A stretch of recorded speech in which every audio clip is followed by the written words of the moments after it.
Well, tá muid seo ar nGabhla agus tá muhíonn seo le mo chompantas óige. Tá go muid seo a an saothar le bheith le cóiréagrafaí dhéanú mar pháirt féile Ealaíne an n-áit.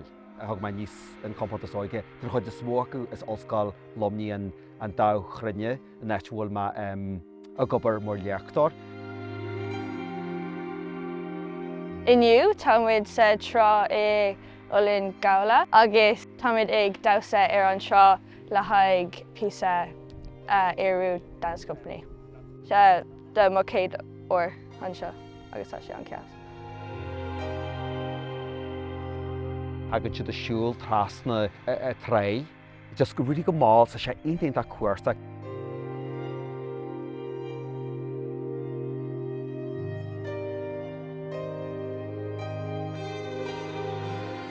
Ag sin tagad siad an nuas, is tá rudneart an tá siad a cineal a dóid siad a buint anna chéile a damhsa í a cóiréad anna chéile was go an takeíart sin an.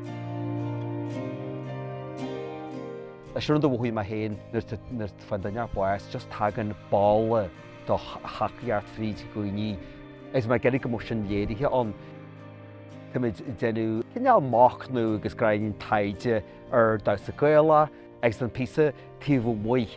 Agus tá coppla rud a gceistán tá muid a caint fuidir an timpeallacht, tá muid a caint fuidir tá just múinteoir cídíana le damhsa cáile a dhéanú an spásannaí agus ar dromchlaí ná bhfuil cinealta don damhsa cáile na bailú damhsa a chruthú agus a dhéanú agus a haimhú éitibí tan siú go táhairtá leis an saothar a héin.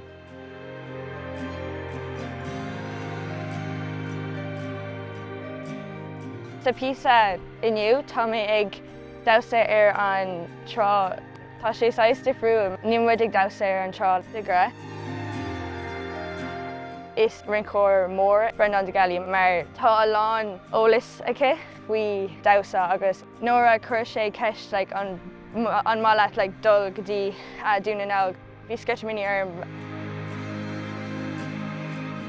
Tágan muid go ggóla na tá rudneart fuidir dá rudneart réartúil. Beidir báilid cineal amarta mo hasal le an héin agus a chala godóin in sa cineal Ealaíne tú a dhéanú.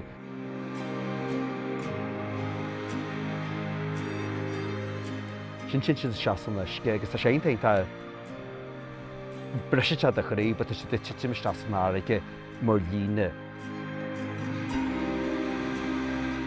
Cosla go siad, ag ní mé géidir seáir, cosla go siad haimh chu lehan na más héin, bud le chéile.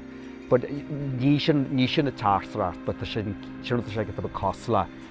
Iad tá sé trom, bud sé smáilm sa rudí daratha, so bhrann se dúsa. Go héiricéir leis tíá go hagan lom, í higann siad bhfuil éiteimhar seo an agus an hagann siad just éiríonn sé iad agus chudóin agus a héin siad a héin an chuid Ealaíne sa go héin, an cúneas, an timpeallacht, an éileart a tá thart tá bainteach sin leis agus oibríonn ggóla go mbeidh fáinne sin. Bhfuil damhsa ar mo héal. Is rud speisiúla mar táimid ag chur a lán obair isteach agus tá sé tábhachtach dom agus gach daoine an seo. Uileann go hálíonn ann agus is bralam dul arás an seachtain siú an bliain siúin. Tá má héin buint sult iontas a bhéin seo, agus bheann se deistú sa tespantí fa go dtí le rud a bhíanú, go dtí le fa smuitiú tú muid an bhhasa agus go se anrice agus go dagan se éitneart táhairta éitneart fíor go bíon Ealaíne sin gcónaí mbeidh.